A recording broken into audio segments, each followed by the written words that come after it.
Vítaj pri 8. šálke čaju. Dnes by som sa chcel s tebou porozprávať o láske Boha aj k tým najnepatrnejším človečikom na tejto planete.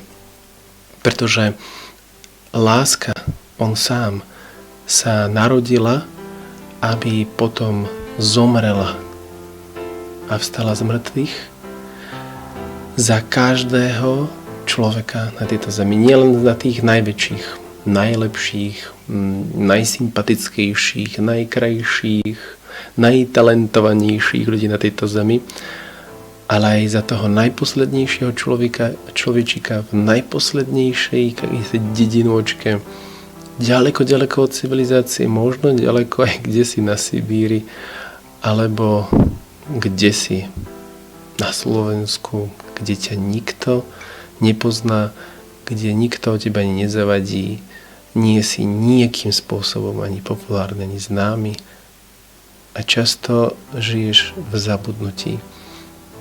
Tebe chcem povedať, že aj o teba sa Boh stará, aj pre teba on sa narodil, zomrel a vstal z mŕtvych, aby si bol aj ty šťastný.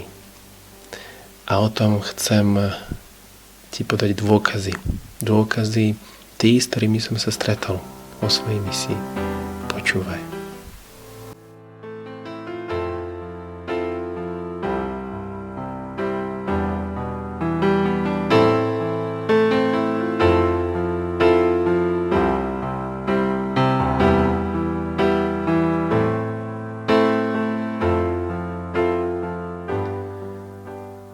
Ešte dávno v Irkutsku, v prvom roku, keď som bol v Rusku, mali sme spoločné stretnutie s dospelými. Často to boli už len babičky, ktoré prichádzali. Mali sme jedno stretnutie. Počas toho stretnutia rozprávali sme sa každý o svojich skúsenostiach s Bohom. A pamätám si jedno rozprávanie jednej babičky. Hovorí, keď som bol ešte malička, a ja som bývala ďaleko v Sibíri, v takej zapadnutej dedinôčke, kde veľa ľudí neprichádzalo. Žili sme tam v takej maličkej komunite. A málo domčekov. No si pamätám v tom tuhom komunizme, že nikto nám nerozprával nič o Bohu, pretože pokiaľ ešte na Slovensku bola aká taká sloboda a my sme ešte ako tak chodívali do kostolov, hoci sme boli tiež nejakým spôsobom pritisňovaní tým, že sme verili v Boha. Niektorí aj trpeli a boli mučení. Ale v Rusku to bolo 1000-krát horšie a silnejšie mučenie. Tam stačilo, že nejaký človečik, ako mi rozprávali, stačilo, že malička povedala v škole, že mamka mi rozprávala o Pánu Bohu a o Pánu Ježišovi. A v tom momente učiteľka sa tak na ňu pozerala a hovorí, hej, tak o Pánu Bohu ste sa rozprávali, o Pánu Ježišovi, áno? No áno, tak. Tak hovorí, choď sa hrajkať. Zrazu išla do kabinetu, vytočila telefón, KGB vtedy a volá tá na tej a tej ulici, rozprávala o Bohu. Zoberte, idte po ňu. Kým malička prišla domov, tak mamičku už nenašla. A nikdy ju v živote nevidela. A mamička zomierala v gulagu, ak ju nerozstrieľali hneď, ako vyšli z mesta. Takže boli to veľmi silné a surové podmienky, v ktorých ľudia sa báli vôbec rozprávať o viere. Jedna pani mi hovorila tam, akorát taká babička, že svojej dcere, keď chcela prvýkrát povedať o tom, že Boh existuje, tak musela počkať, kým dorastie do takého veku, keď si bude uvedomovať, že toto nesmie nikde povedať a naozaj už nepovie. Potom zaviedla ďaleko do poľa, kde široko ďaleko neboli žiadne stromy, kde by mohol byť nejaký KGB človek a vypočúvať a načúvať. A tam tichučko do uška povedala, Boh existuje.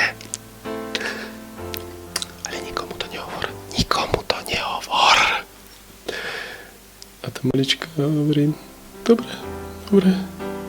A odišli naspäť. A tak si to takto predávali z pokolenia na pokolenie veľmi opatrne. A aspoň niektorí tak zostávali v tejto viere. A jedna babička mi takto rozprávala svoj príbeh. Hovorí, kedysi dávno, keď som bol ešte malička, tak nám nikto nerozprával o Bohu. Nikto, nikde. A v jednom momente, viete, to je u každého človeka. Si tak pozrite na to všetko okolo seba a poviete si, odkiaľ toto všetko je? A to je otázka každého človeka. Akýkoľvek by bol neveriaci, akýkoľvek by bol ateista, vždy si zadá tú otázku, odkiaľ vlastne som sa ja zjavil a na čo som vlastne tu na tomto svete a čo mám tu vlastne robiť? Otázka veľmi ťažká. Odpoveď ti nedá tak hocikto. Zmysel života. O čom je vlastne zmysel života? A tak ona sa trápila nad tým, rozmýšľa a nakoniec tak ako prišiel do ich, Pán Boh to vyriešil geniálne, prišiel do ich dediny taký bábkové divadlo. Komunisti pripravili také predstavenie a to predstavenie bola paródia na stvorenie sveta. To bolo aj také, akože, taká rozprávka kreslená, kde vysmievali akože pozrite, akože Pán Boh, tak to pozrite, tak smiešne tam sa to stvoril celý vesmír, aj zem, akože aj človeka, pozrite, aké smiešné. A všetko v takom zmysle, aby už hneď maličkým deťom vložili do srdca smiech, výsmech z takýchto vecí a tvrdo také presvedčenie, že toto všetko je taká rozprávka, taká hlúposť a vôbec tomu ani netreba veriť. No čo sa budú s tými ľuďmi trápiť, keď už sú starí, nie? Tak hneď nainfikovať maličkých. A musím povedať, že mnohé babičky teraz zomierajú ako tvrdé komunistky, nechcú absolútne nič počuť o Pánu Bohu. Dokonca aj teraz jedna naša veriaca, jej mamička, veľmi taká aktívna veriaca vo farnosti, jej mamička zomiera, už je v takom pokročilom štádiu choroby smrteľnej a ona sa tak veľmi trápi, je veľmi smutná, často aj plače na svätej omši a keď som sa jej pýtal čo, tak ona hovorí, veď tá moja mama stále je neveriaca a keď jej len spomeniem trošku, že kňaza by prišla, tak ona ma posiela kade ľahšie a s takými zlými slovami, že ja neviem, čo teraz robiť. Ja neviem, ako... Bol tam aj jeden váš mních, tam s ňou porozprávať, tak ona ho tak spracovala a poslala kade ľahšie všetkými možnými vyvranými slovami. A pre mňa je to veľmi ťažké, že ona zomrie ako neveriaca. Ja nechce sa pokrstiť vôbec v žiadnom prípade. Nakoniec je to takýto stav mnohých ľudí tu v Rusku práve kvôli týmto veciam, ktoré komunisti robili. A tak táto malička hovorí, keď som bola malička, tá babička, tí komunisti nám tam všetko tak akože na tých bábkach vysvetľovali, tam hrali to, vysmievali sa, všetky deti sa smiali a čím ďalej hrali, tým viac a viac sa mi otvárali oči a naplnila srdce radosťou. A keď skončili, tak v tichu, už vychádzajúc, som tak vyskočila, zajasala, hovorí, tak to všetko je. Tak to Boh stvoril všetko. Bože, vďaka, že si mi to prišiel povedať. A vďaka tomu som uverila v Boha. Chápete? Chápete, ako Boh pôsobí? Ako on dokáže aj výsmech svojich nepriateľov použiť na to, aby človečiku maličkému, kde si ďaleko v dedinočke zapadnutej, kde si v Sibíri vysvetliť to, čo mu nikto nemôže vysvetliť a nikto ani nechce a všetci sa boja. A on použije práve nepriateľov a ich výsmech. No nie je Boh geniálny? Geniálne. A tak sa ona vytešovala a hovorí, že Boh sa takto postaral o to, aby som sa stala veriacou. Ja ti chcem povedať, že Boh sa aj o teba stará. Boh aj o teba má veľký záujem o to, aby si bol šťastný, aby si ho našiel. A niekedy sa stará o také maličkosti, že by si ani povedali. Mám jeden taký príbeh. Stalo sa to na Ukrajine. Pamätám si, ako sme prvýkrát išli s mladými z UPCčka z Bratislavy, ak si to pamätáte, vy, ktorí to pozeráte. Prvýkrát v zime. To sme šli niekoľkí na jednom autičku, ktoré bolo rozpadnuté, no ale o tom potom, o tých zázrakoch, čo sa stali po ceste, to vám porozprávam potom. Ale jedno si pamätám, a to vám chcem povedať. My sme sa snažili zobrať všelijaké možné darčeky, hráčky pre deti a všetko, čo sme chceli tam deťom rozdať. A akože veď Vianoce, akože akorát na Vianoc sme tam šli po Vianociach a chceli sme priniesť čím viac darčekov. Sme tam šli prvýkrát a obzrieť si to miesto, aby sme potom v lete išli robiť tam tábory pre deti. Ešte som bol vysokoškolákom. A tak sme zobrali veľmi veľa. Bolo plné auto. A pamätám si, že jedna pani za mnou prišla s takou taškou, takých drevených krížov. Prišla a hovorí, v našom meste prišla za mnou a hovorí, zoberte to prosím vás so sebou. Ja, viete, tieto drevené kríže, neviem prečo, ale cítim, že vám ich mám dať. Určite to niekomu pomôže, niekoho to poteší. Tak som to zobral, hovorím si, že koho potešia tie kríže, no určite tam sú veriaci ľudia, no ale tak dobre, v poriadku, zoberiem. A teda, keď sme už sa balili, tak sme už napratali to auto. A ja si pamätám, že si stojím s tou taškou doma v izbe, ako posledná vec, že mám to dať do toho auta. Keby som chcel, tak to miesto sa tam nájde. Ale ja som si povedal, neveriaci Tomáš, Páterko, Robertko, a si hovorím, no kto tam bude chcieť tie kríže? Aj tak už tie kríže tam určite majú a nemám to kde dať. No, tak som to nezobral.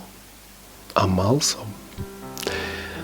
Bol šok, keď sme tam prišli po strasti plnej ceste, veď tí, ktorí ste tam boli, tak si veľmi dobre pamätáte.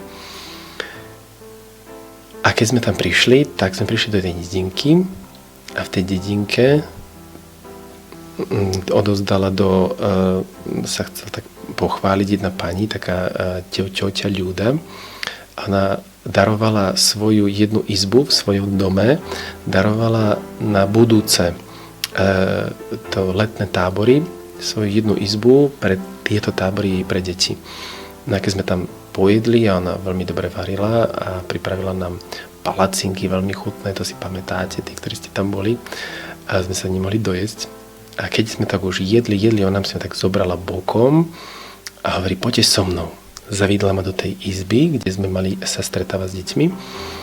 Tak ma postavila na stred, a ona taká maličká, menšia ako ja, tak pozerá na tie steny, pozerá tak dohora na mňa a hovorí, nemali by ste, viete, teraz pri sebe, ja by som tak veľmi chcela, taký veľký nejaký drevený kríž